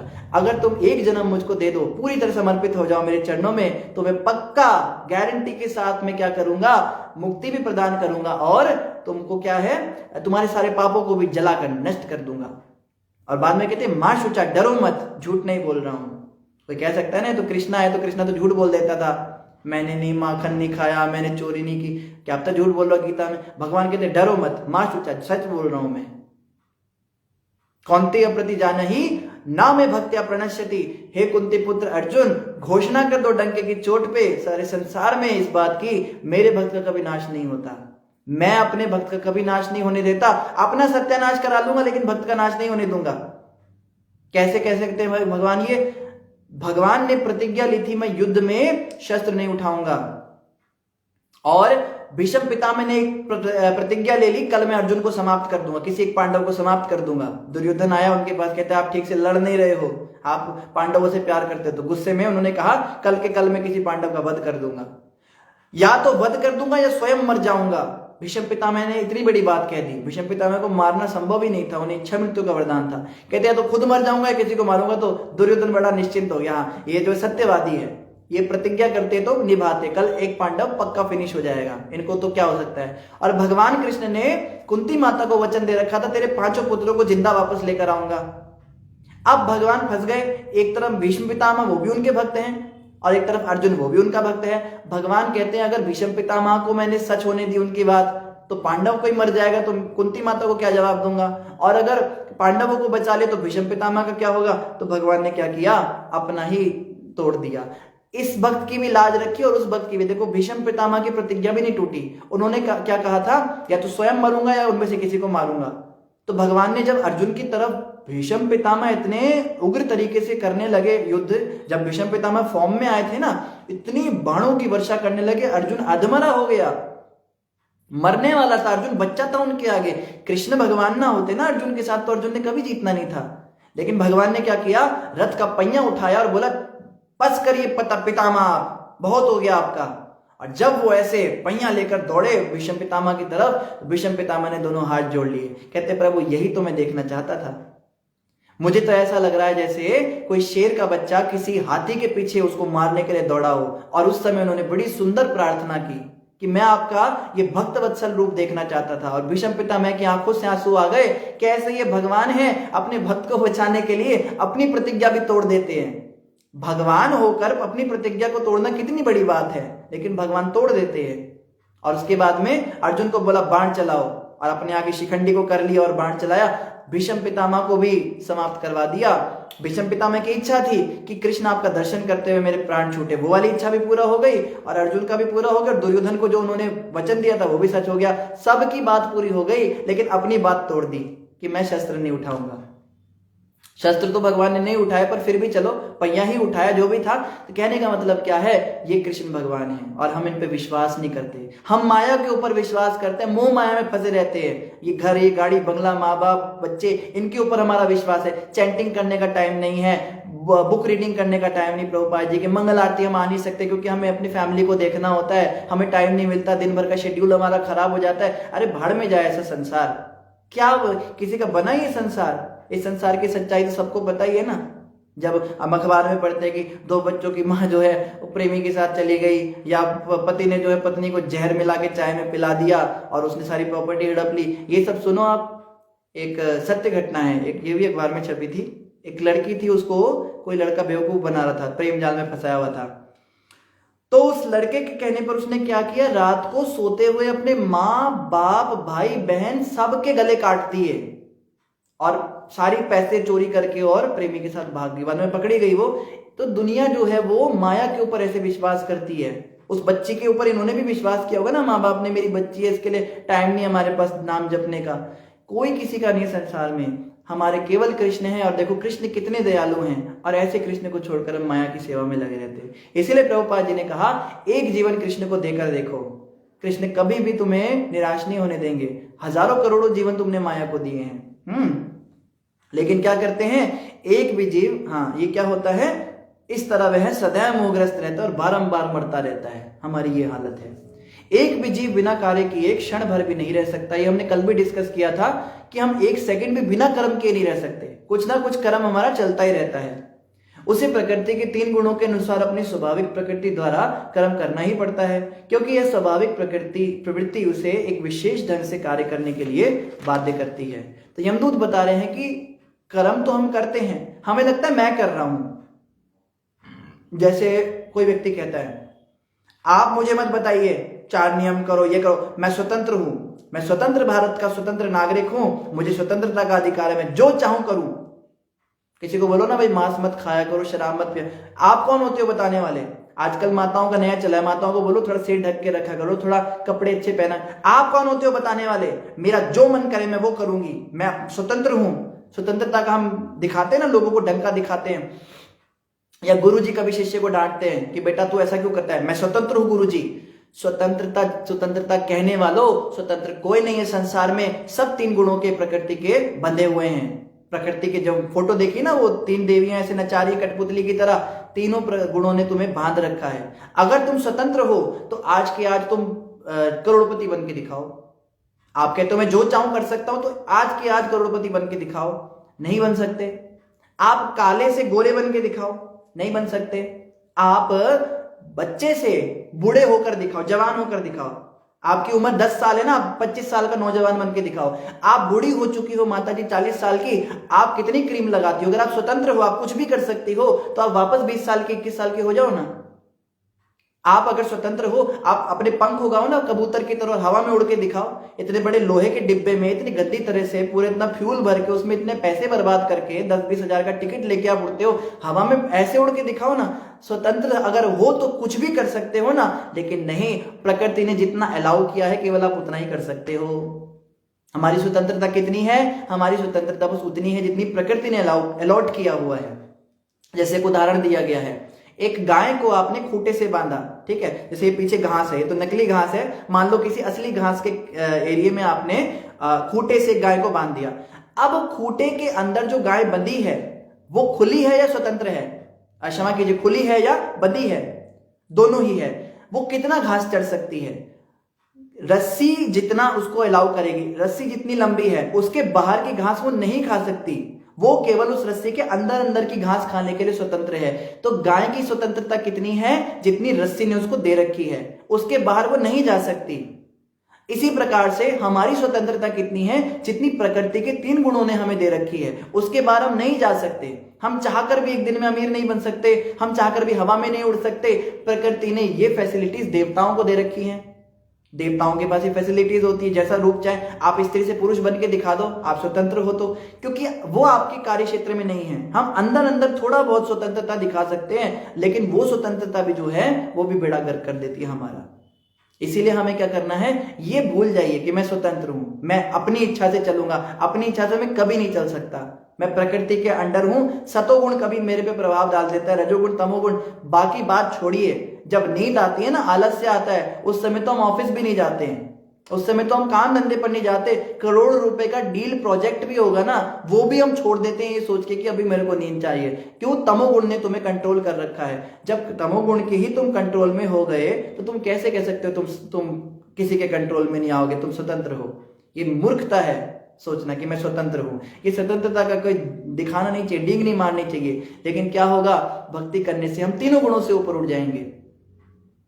जो भगवान के शुद्ध भक्त होते हैं वो सतोगुण, रजोगुण, तमोगुण तीनों से ऊपर उठ जाते हैं, मतलब उनकी गांठ खुल जाती है। जैसे गाय है ना, उसका खूंटा बंधा, उसकी रस्सी खुल गई समझो, तो वो गाय जब कहीं पे भी घूम सकती है। नारद जी स्वतंत्र हैं, नारद जी जब चाहे यहाँ पे वो प्रकट हो जाते, ब्रह्मा के लोक में चले जाते, कभी स्वर्ग में चले जाते, कभी नर्क में, कभी वैकुंठ में चले जाते, उन्हें कोई रोक टोक नहीं है। उनको कहा जा सकता है वो स्वतंत्र है, क्योंकि वो कुछ भी कर सकते हैं। तो तो इस प्रकार से हम देखते हैं भक्ति करने से क्या होगा, हम वास्तव में स्वतंत्र होंगे। तो शुरुआत में अगर हम पराधीन रहेंगे, गुरु के शास्त्रों के नियमों के अनुसार चलेंगे, उसमें पराधीन में रहने में क्या होगा, उस पराधीनता को फॉलो करने से हम एक्चुअल स्वतंत्रता तक पहुंच पाएंगे। लेकिन अगर हम कहें मैं फ्री हूं, मुझे मत बताओ शास्त्रों में क्या लिखा है, मुझे तुम मान मर्यादा मत सिखाओ, मेरी जो मर्जी मैं करूंगा या मैं करूंगी, तो ये व्यक्ति मूर्ख है। इनके साथ में ज्यादा उलझना नहीं हमको। और यही बात यमराज के दूत बता रहे हैं। यमदूत कहते हैं अगर तुम्हें ज्यादा ही लगता है कि तुम स्वतंत्र हो तो चिंता मत करो, बहुत जल्दी तुम्हारा ये भ्रम हम तोड़ने आएंगे तुम्हारे घर में। हमारे पास लिस्ट बनी हुई है, जब तुम्हारा टाइम होगा, एक्सपायरी डेट तो तभी बन गई थी ना जिस दिन पैदा हुए थे। जैसे जिस दिन हम पैदा होते हैं उसी दिन हमारी एक्सपायरी डेट बन जाती है। तो यमदूतों के पास सबकी एक्सपायरी डेट है, वो आएंगे तो वो अपने आप ही बता देंगे भाई कितने तुम स्वतंत्र हो। तो हम कहेंगे मैं स्वतंत्र हूं, मुझको मत लेके जाओ। कहेंगे बेटा हमारी चलती है यहाँ पे। तो समय लगभग पूरा हो गया है। इन्हीं शब्दों के साथ आप सभी का धन्यवाद। किसी का कोई प्रश्न हो तो आप पूछ सकते हैं, तब तक हम आप सभी के कमेंट्स पढ़ देते हैं। आप सभी वक्त कृपया करके क्विज में जरूर पार्टिसिपेट कीजिए। व्हाट्सएप के ग्रुप में क्विज आती है। आप में से जो वक्त व्हाट्सएप ग्रुप पे एडेड नहीं है वो ग्रुप पे ऐड हो जाइए। आई गेस खुशबू माता या रोशनी माता में से कोई एक अभी लिंक डाल दें, इस कमेंट पे डाल दें, तो आप उस लिंक पे क्लिक करके हमारे ग्रुप से भी ऐड हो सकते हैं। और प्रयास कीजिए कि आप जो है लाइव ही सुनिए, आगे पीछे वाले मत बनिए, क्योंकि माया कैसे मन को भटकाती है ना। हम आज हमने ये डिस्कस किया ना कि दुनिया में कैसे वो हमें बेवकूफ बना रही है। हम अपनी भक्ति के साथ कॉम्प्रोमाइज कर जाते हैं, पर अपने जो दूसरी भौतिक जीवन है उन या फैमिली के इन सब के साथ कुछ कॉम्प्रोमाइज नहीं करते। तो देखिए जितना पॉसिबल हो सके, हम ये नहीं कहते कि एकदम ही, धीरे धीरे प्रायोरिटी लेवल अपना अपना होता है। तो भक्ति को थोड़ा थोड़ा, जब सभी तो भक्ति सबसे नीचे है ना लिस्ट में, उसको थोड़ा थोड़ा ऊपर ऊपर लाते रहिए, धीरे धीरे उसको ऊपर लाना है।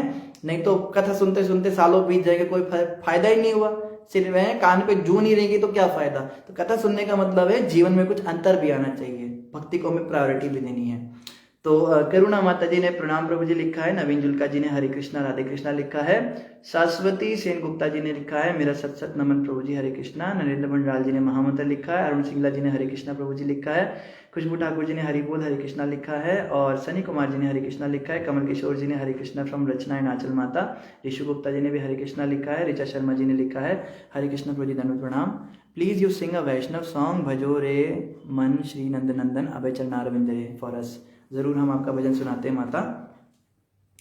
भजहु रे मन श्री नंद नंदन भय चरनार विंद रे, दुर्लभ मानव जन्म सत्संग तारहाए भव सिंधु रे। भजहु रे मन श्री नंद नंदन भय चरनार विंद रे। ए धन यौवन पुत्र परिजन इत किया छे पर ते तीरे, कमल दल जल जीवन टलमल भजहु हरि पद नीति रे। भजहु रे मन श्री नंद नंदन अभय चरनार विंद रे। शीत आतप वात वरेशन ए दिन यामिनी जागिरे, विफल से बिनु कृपण दुर्जन चपल सुख लव लागिरे। भजहु रे मन श्री नंद नंदन अभय चरनार विंद रे।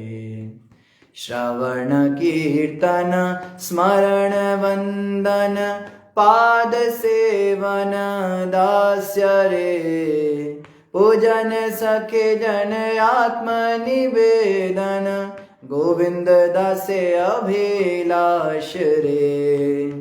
भजहु रे मन श्री नंद नंदन अभय चरनार विंद रे। धन्यवाद ऋचा माता, आपने इतना अच्छा भजन हमें गाने के लिए हम पे कृपा की। इस भजन का अर्थ बड़ा सुंदर है, इस पे कभी और चर्चा करेंगे, समय लगभग हो गया है। आप इसको पढ़ सकते हो घर पे। इसका भी यही भाव है कि अगर हम नंदनंदन का भजन करते हैं तो हम अभय हो जाएंगे, हमें डर नहीं रहेगा, चिंताएं नहीं रहेंगी। लेकिन हमारी स्थिति क्या है? शीत आतप वात वरिशन, सर्दी गर्मी बारिश और ये सब हमने सहन किया। किसके लिए? विफल सेविनु कृपण दुर्जन, कृपण और दुर्जन लोगों की सेवा करने के लिए, ऑफिस जाने के लिए या काम धंधे पे या शादी ब्याह में जाने के लिए। ये लोग जो कंजूस हैं और दुर्जन गंदे लोग हैं, गंदे काम करने वाले, इनके लिए हमने सर्दी गर्मी सब बर्दाश्त किया। भगवान के लिए नहीं करते हम, भगवान के लिए कहते हैं प्रभु जी मंदिर नहीं आ सकते, आज बारिश है, आज ठंड है, आज हम सेवा नहीं कर सकते, लेकिन इनकी सेवा करने के लिए पूरा। आप कहे क्यों भाई इनकी क्यों सेवा करते हो? चप्पल सुख लव लागी रे, थोड़ा सा विषय सुख देते हैं ये लोग, सैलरी देते हैं, पैसा देते हैं, और जो कृपा दे रहा भक्ति दे रहा उसके प्रति कुछ है नहीं। और आगे कहते हैं ये पुत्र परिजन, ये जो तुम्हारे पुत्र परिवार के लोग हैं, पुत्र परिजन ए धन यौवन, ये पैसा है, ये जो जवानी है, शरीर है सुंदर तुम्हारा, इसका तुम अभिमान करते हो। इते की आछे प्रतीति रे, इनसे प्रेम छोड़ दो करना। क्यों? कमल दल जीवन, कमल दल जल जीवन टलमल, तुम्हारा जीवन कैसा है? जैसे कमल के पत्ते पर पानी की बूंद होती है, कभी कमल का पत्ता ऐसे होता है ना, उसमें पानी की बूंद ऐसे ऐसे झूल रही होती है, कभी भी गिर सकती है। ऐसे तुम्हारा जीवन है, कभी भी मृत्यु आ सकती है तुम्हें, और तुम पुत्र परिवार और जवानी और पैसे का मजा ले रहे हो। भजहु हरि पत्नी तीरे, तुम भगवान का भजन करो। फिर आगे वो बताते हैं कैसे भजन करें। श्रवण कीर्तन, श्रवण मतलब सुनो उनके बारे में, कीर्तन मतलब वही बातें बोलो या भजन गाओ या जप करो। स्मरण वंदन, स्मरण करो, भगवान को याद रखो। वंदन मतलब उनके आगे प्रार्थना करो। पाद सेवन दास्य रे, पाद सेवन मतलब उनके चरणों की सेवा करो। दास्य मतलब नौकर की तरह, दास की तरह, गुलाम की तरह उनकी सेवा करो। पूजन सखी जन आत्मनिवेदन, पूजन मतलब उनकी पूजा अर्चना करो, आरती उतारो उनकी। सखी जन मतलब उनके साथ फ्रेंडली रिलेशन बनाओ, उनको सब कुछ अपने दिल की बातें शेयर करो। आत्मनिवेदन मतलब सब कुछ अपना उनको न्यौछावर कर दो, अंत में सब कुछ जो कुछ है तुम्हारा भगवान का हो जाए। गोविंद दास अभिलाषा रे, गोविंद दास जी कहते हैं ऐसी मेरी अभिलाषा। वैष्णव कभी किसी दूसरे को कुछ ज्ञान नहीं देते, वो अपने ऊपर ही लेते हैं। गोविंद दास जी कहते हैं मैंने ये सब काम किए हैं, तो पुत्र परिवार में लगा रहा या मैं गलत लोगों की सेवा में लगा रहा, पर वास्तव में उन्होंने ऐसा कुछ किया नहीं था। ये उनकी विनम्रता थी, ये हमें शिक्षा देने के लिए उन्होंने बड़ा सुंदर भजन गाया। धन्यवाद ऋचा माता आपका। इनके अलावा अरुण सिंगला जी ने हरे कृष्णा माता जी लिखा है। अच्छा, आपने उनको लिखा ऋचा माता को। काजल शर्मा जी हरे कृष्णा प्रभु जी लिख रहे हैं, और लता टिकू कौल जी ने हरे कृष्णा दंडवत प्रणाम लिखा है। डिम्पल कश्यप जी ने गुरु जी प्रणाम लिखा है। ऋषु गुप्ता जी ने हरि बोल लिखा है। करुणा माता जी ने लिखा है प्रभु जी यदि हम अपने कहाँ गया इनका कमेंट, हाँ, यदि हम अपने मन को 24 घंटे कान्हा जी के चिंतन में लगाएं तब कान्हा जी हमें इंद्रिय तृप्ति करने से बचा सकते हैं। मनुष्य पाप क्यों करता है? क्योंकि वह स्वतंत्र है। तो take decision. If we surrender our life to Lord Krishna, then we are safe. Prabhu ji can you sing a bhajan for us? ये कांता खटक रहा है, ये कांटा खटक रहा है। जी माता जी आपके लिए भी भजन गाते हैं। भजले प्राणी रे अज्ञानी, 2 दिन की जिंदगानी, वृथा क्यों भटक रहा है, वृथा क्यों भटक रहा है। झूठी काया ठगनी माया, चक्कर में क्यों आया, जगत में लटक रहा है, जगत में लटक रहा है। चोला मिला है तुझको क्यों कूक रहा है, इससे खेल में कंचन सिकाया तेरी, उलझी है विषयों की रेल में। सुत और दारा वैभव सारा, कुछ भी नहीं है तुम्हारा, इसी में भटक रहा है, इसी में भटक रहा है। अरे भजले प्राणी रे अज्ञानी, 2 दिन की जिंदगानी, वृथा क्यों भटक रहा है, ये कांटा खटक रहा है। भूला फिरे क्यों बंदे धन दौलत की उमंग में, माता पिता और बंधु कोई चले ना तेरे संग में। रे अज्ञानी तजन्या दानी, भजले सारंग पाणी, यही सिर पटक रहा है, वृथा क्यों भटक रहा है। अरे भजले प्राणी रे अज्ञानी, 2 दिन की जिंदगानी, वृथा क्यों भटक रहा है, वृथा क्यों भटक रहा है। धन्यवाद करुणा माता जी, बहुत अच्छा आपने भजन बताया, इससे भी हमारी शुद्धि होगी। प्रथम प्रभु कह रहे हैं हरे कृष्णा प्रभु जी। सन्नी कुमार जी ने फ्लावर भेजे हैं। डिम्पल कश्यप कह रहे हैं प्रभु जी आपने क्लास शुरू करी है उसके लिए बहुत बहुत धन्यवाद, मेरी ओर से सबको प्रणाम। धन्यवाद डिम्पल जी, आपका बड़ा प्रेम रहा शुरुआत से, आपने बड़ा हमें चार्ज किया है और आपके कारण ही हो सकता है क्लास चल रही हैं, आपने पीछे से बहुत हमें सहारा दिया। मीतू एब्रोल जी ने लिखा है हरे कृष्णा जी। सनी कुमार जी ने फिर से फूल भेज दिए। कानू थापा माता ने प्रणाम लिखा है। ऋषु गुप्ता जी ने महामंत्र लिखा है। खुशबू ठाकुर जी ने महामंत्र लिखा है। ऋषु सोनिया जी ने हरे कृष्णा प्रभु जी लिखा है। ऋषि अरोड़ा जी ने भी हरे कृष्णा लिखा है। खुशबू ठाकुर जी कह रही राइट, राइट बात है माता। तुषार मरवाहा जी ने हरे कृष्णा प्रभु लिखा है। कमलेश भट्ट जी ने हरे कृष्णा लिखा है। मनीष कनौजिया जी ने हरे कृष्णा लिखा है। और फ्रॉम कनौजिया परिवार, तो पूरे कनौजिया परिवार की तरफ से हरे कृष्णा आया है। पंडित कपिल जिंगम जी ने Hare Krishna Prabhu ji, thanks for this super session, thank you very much Prabhu ji for this super comment. Rishu Sonia ji ने लिखा है प्रभु जी मुझे भी व्हाट्सएप ग्रुप में ऐड होना है। तो खुशबू माता या जो भी आप में से कोई एडमिन अगर है यहाँ पे ऑनलाइन, तो वो जल्दी से व्हाट्सएप के ग्रुप का लिंक भेज दीजिए, ऋषु सोनिया माता को ज्वाइन करना है।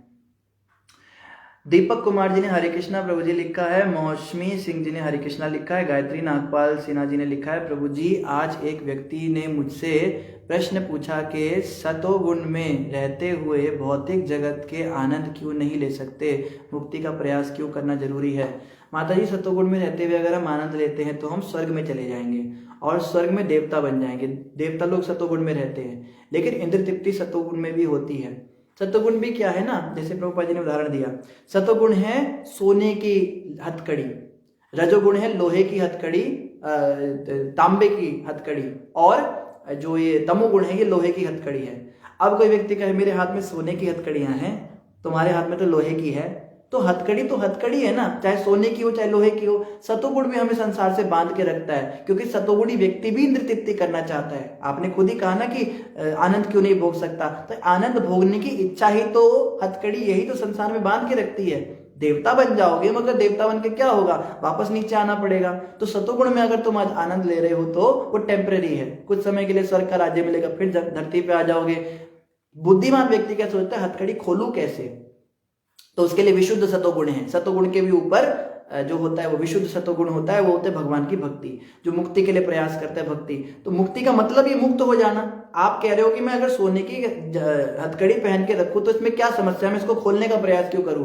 तो उस मूर्ख को बोलो भाई खोलने का प्रयास इसलिए कर, मुक्त होने का इसलिए प्रयास कर, क्योंकि हथकड़ी जो होती है वो हमेशा हथकड़ी ही रहती है। संसार से तू बंधा हुआ है, 84 लाख योनियों में तेरे को भटकना पड़ेगा, माँ के गर्भ में जाएगा, 9 महीने का कष्ट तुझे भोगना पड़ेगा। तू समझ नहीं पा रहा है, तेरा जो भविष्य है अंधकार में है। कुछ समय का तेरे को छोटा सा सुख मिल जाएगा, बाद में पूरी जिंदगी तेरे को दुखी रहना पड़ेगा। इसलिए मुक्त हो जा, भगवान के धाम चला जा, भगवान के धाम से फिर तुमको वापस नहीं आना पड़ेगा। भगवान कहते ना तद्भासेते सूर्यो न शशांको न पावकः यद गतवान निवर्तन्ते तद्धामं परमं मम। मेरे धाम से कोई जाके वापस नहीं आता, वहां चले जाओ, वहां पे आनंद करो। क्या यहाँ पे बेकार की आप इच्छाएं कर रहे हो। ठीक है माता, हमें आशा आपको समझ में आया होगा। गिरिराज सिंह जी ने राधे राधे सखी लिखा है, आपको भी राधे राधे सखी। तुषार मलवाहा जी ने लिखा है सिंग योर फेवरेट वैष्णव भजन। हाँ प्रभु जी, आज बड़े भजन गा लिए हमने, टाइम अलाउ करेगा तो लास्ट में हम जरूर गा देंगे। ऋचा शर्मा माता कह रही हरे कृष्णा प्रभु जी धन्यवाद प्रणाम। Please describe the smile of Krishna, simile of Krishna. मैं समझा नहीं ऋचा माता, सिमिली क्या होती है।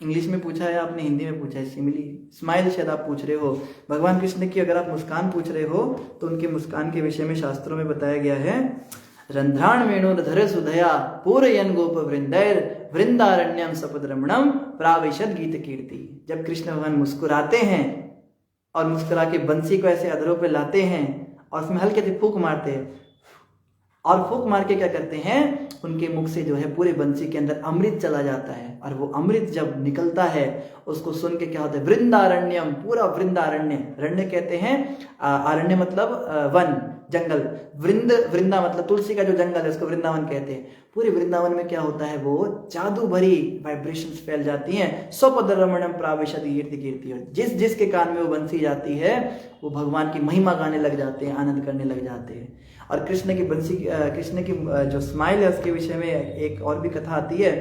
कामदेव को एक बार बड़ा ताव आ गया, नंद का छोकरा बड़ा भगवान बनता है, मैं इसको अभी गिरा के आता हूँ। मैंने ब्रह्मा जी को, शिव जी को, सबको गिरा दिया। शिव जी को तो गिरा नहीं पाया पर भस्म जरूर कर दिया। काम तो उनमें नहीं आया पर क्रोध आ गया। तो वो कहता है मैं इसको भी, छोकरे को। तो कामदेव आया वहाँ रासलीला की स्थली पे आया और वहां पे आके कृष्ण भगवान के कहता है कि मैं आज तुमसे युद्ध करूंगा। कृष्ण कहते हैं भाई तू कहाँ से आ गया कामदेव, तू कैसा युद्ध करना चाहता है? 2 तरह का युद्ध होता है, बता कौन सा करना है तुझे मेरे साथ में। कामदेव कहते 2 तरह का कौन सा युद्ध होता है? कहते एक तो फिजिकल फाइटिंग होती है, एक होती है छुप छुप के वार करना, एक होती है खुले में वार करना। तो तुम कैसा करोगे, 1 to 1 लड़ोगे या फिर पूरा अच्छे से तुम्हें पूरे सरेआम लड़ाई करनी है? बोला वे 1 to 1 बहुतों के साथ लड़ाई की है, आज मैं खुलेआम करूंगा, पूरे आपके रासलीला के बीच में आपको मैं जो है हराऊंगा। तो बोला ठीक है ऐसा करो, तुम फिर अपनी निशाने वगैरह लगाओ, मेरी गोपियां आने वाली हैं, जब वो आ जाएंगी तब तुम मेरे साथ लड़ाई करना। तो कामदेव जो है एक पेड़ के पीछे छुप गया और ऐसे तीर लगाने लगा, निशाने लगाने लगा भगवान पे। तो भगवान ने क्या किया, पीछे मुड़ के देखा कामदेव की तरफ। और कैसे देखा, ऐसे तिरछी नजर से देखते ना भगवान, ऐसे टेढ़ी नजरों से देखा और हल्की सी स्माइल पास कर दी। और कामदेव वहीं के वहीं धराशायी होकर जमीन पे गिर गया। भगवान कहते बेटा लड़ाई करने आए थे, हमसे लड़ोगे, क्या हुआ? बोला बेहोश हो गया, उठा ही नहीं बहुत देर तक। वो उठ के कहता है अरे क्या हो गया मेरे को? भगवान कहते हैं हाँ भाई, कहते हैं आपके रूप का जादू तो मेरे पे चल गया पर मैं आपको छोड़ूंगा नहीं। कामदेव ने क्या किया, कामदेव ने गोपियों के हृदय में प्रवेश कर लिया। तब हम रासलीला में सुनते हैं ना कि गोपियों के मन में काम भावना आ गई और वो कृष्ण के पास आई, तब भगवान गायब हुए थे। तो जब गोपियां ऐसे आके कृष्ण के पास आने लगी, उनको हृदय में काम चला गया था। कामदेव ने सोचा इसको पराजित करना है, तो भगवान गोपियों के साथ में ऐसे व्यवहार कर रहे हैं, क्या करने आई हो, जाओ छोड़ो मुझे, चली जाओ, तुम अच्छे घर की लड़की हो, ऐसे ऐसे शब्द बोले। तो गोपियां कहती है कैसी बातें कर रहा है, हम सब कुछ छोड़ के आए इनके लिए। और उसके बाद में कृष्ण कहते, कृष्ण गायब हो गए रासलीला से। जब कृष्ण गायब ही हो गए तो गोपियों के हृदय में जो काम था, वो गोपियों का विरह इतना हुआ, कृष्ण का विरह की अग्नि से कामदेव जल भून के पूरा गया, अंदर जल गया, वो गोपियों के हृदय से बाहर निकलना पड़ा, फिर आधा जला फूका कामदेव जो है भागा वहां से छोड़ के। तो ऐसे जो है भगवान की बड़ी सुंदर सुंदर लीलाएं हैं। उनकी स्माइल के बारे में हम क्या डिस्क्राइब कर सकते हैं, उनके विषय में तो अनंत भगवान भी पूरी तरह बता नहीं सकते, पर फिर भी आपकी खुशी के लिए हमने प्रयास किया। डिम्पल कश्यप जी कह रहे महामंत्र का भजन सुनाए। जी प्रभु जी, आज फरमाइशें बड़ी आ रही हैं, आज सब लोग लगता है पूरे फॉर्म में हैं। तुषार मरवार जी कह रहे हैं मी मतलब अच्छा आप हैं, ठीक है आप एडमिन हैं, आपने व्हाट्सएप के ग्रुप का लिंक भेज दिया, धन्यवाद तुषार प्रभु। तो सोनिया माता आप ऐड हो जाइएगा। काजल शर्मा माता ने भी व्हाट्सएप ग्रुप का लिंक भेज दिया है। मनीष कनौजिया जी ने भी व्हाट्सएप ग्रुप का लिंक भेज दिया है। तो आप जो है एक नहीं 3 बार आप ऐड हो सकते हैं, हमारे इतने सुपर डुपर एडमिन्स हैं यहाँ पे।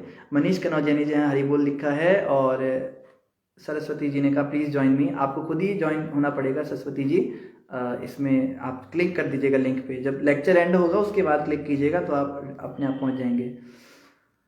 ऋषु सोनिया जी ने कहा थैंक यू, और करुणा माता जी कह रही है धन्यवाद प्रभु जी, शुभ रात्रि और आयुष्मान भव। धन्यवाद माता जी। दीपक कुमार जी ने क्या कहा है, लास्ट कमेंट है, दीपक कुमार जी कह रहे हैं प्रभु जी क्या आत्मा भक्ति कर सकती है, और जो पर्सन अपनी उम्र से पहले मर जाता है तो क्या वो भक्ति कर सकता है किसी भी कंडीशन में? क्या आत्मा सुप्रीम लॉर्ड कृष्ण भगवान की भक्ति कर सकती है? नहीं, नॉट पॉसिबल। मनुष्य जन्म में ही भक्ति करने का विधान है। भक्ति तो कर सकते हैं मगर फैसिलिटी नहीं मिलेगी, शरीर ही नहीं है। अब मानो मैं आपको पूछूं क्या भिखारी व्यक्ति भक्ति कर सकता है? कर भी सकता है, मगर उसका सारा जीवन क्या, जैसे लेबर क्लास कोई व्यक्ति होता है, उसका सारा जीवन 2 वक्त की रोटी कमाने में निकल जाता है, वो क्या भक्ति करेगा? उसका जीवन बस इतना ही है कि वो मंदिर में उसको लंगर भंडारा खाने के लिए आ जाएगा, पर कथा सुनने बिठाओ तो उसको समझ में ही कुछ नहीं आएगा। उनकी बुद्धि वैसी, जिसका शरीर ही छूट गया आत्मा का। अब आत्मा कौन से शरीर में प्रवेश किया? आपने कहा समय से पहले निकल गया। समय से पहले अगर शरीर छूटा है तो प्रेत बनेगा, प्रेत बनने के बाद क्या शरीर ही नहीं है? भूख लगेगी पर खा नहीं सकता, पानी प्यास लगी पी नहीं सकता, हवा चलेगी तो उड़ जाता है। आजकल इतनी आंधियां चल रही थी यहाँ पे अमृतसर में, सारे भूत प्रेत इधर उधर उड़ते रहते बेचारे, घूमते। कुछ शरीर में कोई सुविधा नहीं मिलेगी उनको। या कोई व्यक्ति है जो बहुत पैसे वाला बहुत अमीर हो गया, बहुत सुंदर, उसको भी भक्ति करने की फैसिलिटी नहीं है, क्योंकि वो अपनी सुंदरता के नशे में, अपने पैसे के नशे में ही पागल रहेगा। भक्ति करने की सबसे अच्छी जो फैसिलिटी है वो हम लोगों को मिली हुई है, और इस अवस्था में भक्ति करना बेस्ट है, क्योंकि हम दुखी हैं। आप कहते हो हम दुखी हैं इसलिए हम भक्ति नहीं कर पा रहे, पर मैं कहता हूं दुखी हो इसीलिए आप कर पाओगे। अगर सुखी हो गए तो भगवान याद नहीं आएंगे। आप जाके प्रचार करो बड़े बड़े एमएलए और पीएम और सीएम को, चलो पीएम तो अच्छे हमारे, जितने भी ये बड़े बड़े ओहदे पे होते हैं इनका दिमाग खराब हो जाते हैं, पैसे थोड़े पैसे, सुंदर शरीर हो गया, ये जितनी हीरोइनें फिल्मों की होती है, कहाँ भक्ति करते हैं लोग। तो जिसको फैसिलिटी मिली है वो हम लोग हैं। इस शरीर में, इस कंडीशन में जो अभी है मेरी, इसमें सबसे अच्छी भक्ति हो सकती है। लेकिन मेरी मन की भटकना है, मेरा दिमाग खराब है, मुझे लगता है मैं भक्ति इसलिए नहीं कर पा रहा क्योंकि मेरी जॉब नहीं है। जॉब लगने के बाद में मैं जॉब करूंगा, भक्ति करूंगा। मैं भक्ति इसलिए नहीं कर पा रहा क्योंकि मेरा जो है, मुझे बीमारी हो गई, बीमारी ठीक हो जाएगी तो मैं भौतिक भोग करूंगा या भक्ति करूंगा।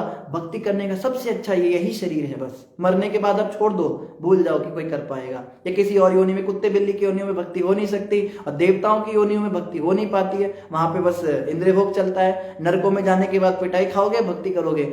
यही सबसे अच्छा मनुष्य जीवन। और उसमें भी जो अभी ये शरीर, अभी जो कंडीशन मिली हुई है, दुख भी है सुख भी है, थोड़े थोड़े, बेस्ट है ये भक्ति करने के लिए। अगर इसमें भी भक्ति नहीं करी ना तो भगवान भी हाथ जोड़ लेंगे, भाई मैं इससे अच्छा और तेरे को कोई योग नहीं दे सकता। मनुष्य शरीर तेरे को दिया, शरीर में सारे अंग तेरे सलामत है, खाने पीने की तेरे को कोई ऐसे लाले नहीं पड़े हुए हैं, मोबाइल तेरे पास है, इंटरनेट तेरे पास है, तू भागवत कथा सुन रहा है मेरी, प्रभुपाद जी के आंदोलन से तो जुड़ गया, शुद्ध भक्त है वो, चैतन्य महाप्रभु का महामंत्र तेरे को मिल गया, मनुष्य शरीर मिला है, सब कुछ तेरे को दे दिया। अब भी तू कहेगा, जैसे कोई कहे प्रभु जी मेरे से माला नहीं हो रही है, क्यों? 3 दिन से बहुत दुखी हूँ प्रभु जी, बहुत परेशान हो गई मैं। क्या हुआ माता जी? तो मेरा ना नेल पेंट निकल नहीं रहा है लाल रंग का, मुझे नीला लगाना था, कब से रगड़ रही हूँ, कोई भी स्पिरिट काम नहीं कर रहा है। मतलब दुखी होने का बहाना ढूंढते हो। मेरा एग्जाम में नंबर अच्छा नहीं आया, मेरी माँ जो है मुझसे ठीक से बात नहीं कर रही, मेरा पति जो है वो आजकल पता नहीं मोबाइल में लगा रहता है, मुझे देखता नहीं। मतलब कुछ भी करके हमें दुखी रहना है, मतलब ये तो पागलपन है। अगर इतने पर भी हम भक्ति ना करें तो भगवान हाथ के पैर जोड़ लेंगे, भाई तेरा मैं कुछ नहीं कर सकता, तेरा उद्धार नहीं हो सकता। तो ये जो हमें कंडीशन मिली है भक्ति करने के लिए बिल्कुल परफेक्ट है प्रभु जी, ये बात हमें समझनी है, बाकी और कोई कंडीशन अच्छी नहीं है। रिशु माता ने थैंक यू बोला, रिचा माता ने थैंक बोला, और प्रिया नायक जी ने हरे कृष्णा बोला, रिशु बंसल जी ने भी हरि बोल कहा है, लता माता ने हरि बोल कहा, ऋषि शर्मा माता ने कहा हरे कृष्णा प्रभु जी दंडवत प्रणाम। जितने भी भक्तों ने हरे कृष्णा कहा उन सभी को हमारी ओर से हरे कृष्णा, दंडवत प्रणाम आपके चरणों में। जिन्होंने महामंत्र लिखा उनका बड़ा धन्यवाद। इतना लंबा मंत्र आप लिखते हो, इसमें टाइम लगता है, जल्दी से हम पहले तुषार मरवाहा जी के लिए एक भजन गा देते हैं। आपने पूछा जो भी भजन हमें अच्छा लगता है, तो हमें ये वाला भजन बड़ा अच्छा लगता है। धन मोरा नित्यानंदा, पति मोरा गौरा चंद्र, प्राण मोरा जुगल किशोरा, अद्वैत आचार्य बल गदाधरा, मोरा कुल नरहरि विलासी मोरा, वैष्णवेरा पद धोले, ताहे मोरा स्नान केले, तर्पण मोरा वैष्णवेर नाम, विचार करिया मने भक्ति रस आस्वादने, मध्यस्थ श्री भागवत पुराण, वैष्णवेरायोच्छिष्ठ,